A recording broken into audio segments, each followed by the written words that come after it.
ट्रॅक्टरच्या धडकेत दुचाकीस्वार ठार तर एक जण गंभीर जखमी। माण तालुक्यातील वडजल वळई रस्त्यावरील दुर्घटना।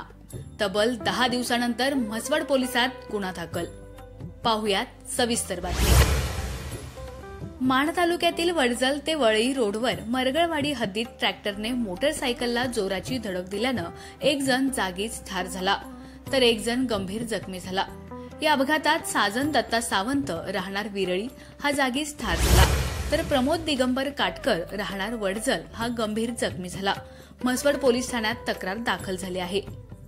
याबाबत पोलिसांनी दिलेल्या माहितीनुसार दिनांक 7 मार्च 2024 रोजी रात्री 8 वाजता मरगळवाडी वळई गावच्या हद्दीत वडजल ते वळई जाणाऱ्या रोडवर ट्रॅक्टर मालक महादेव बाबूराव काटकर राहणार वडजल तालुका माण हे त्यांचा ट्रॅक्टरवर जोडलेल्या 2 ट्रॉली घेऊन वडजलकडून विरळीकडे भरधाव वेगात चालला होता।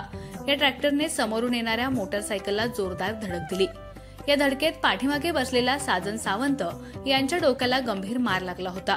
उपचारादरम्यान त्याचा मृत्यू झाला आहे तर दुचाकी चालवत असलेला प्रमोद काटकर याच्या पण डोक्याला गंभीर मार लागल्यानं त्याला कराड येथील खासगी दवाखान्यात उपचारासाठी दाखल करण्यात आलं आहे।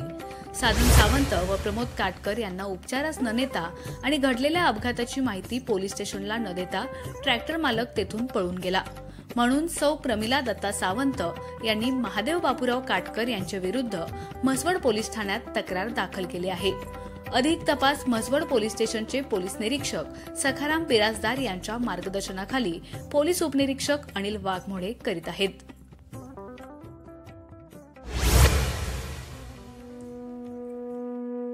आमच्या खबर गावाकडची या चॅनेलला सबस्क्राईब करा, लाईक करा आणि आमचे व्हिडिओ शेअर करा। धन्यवाद।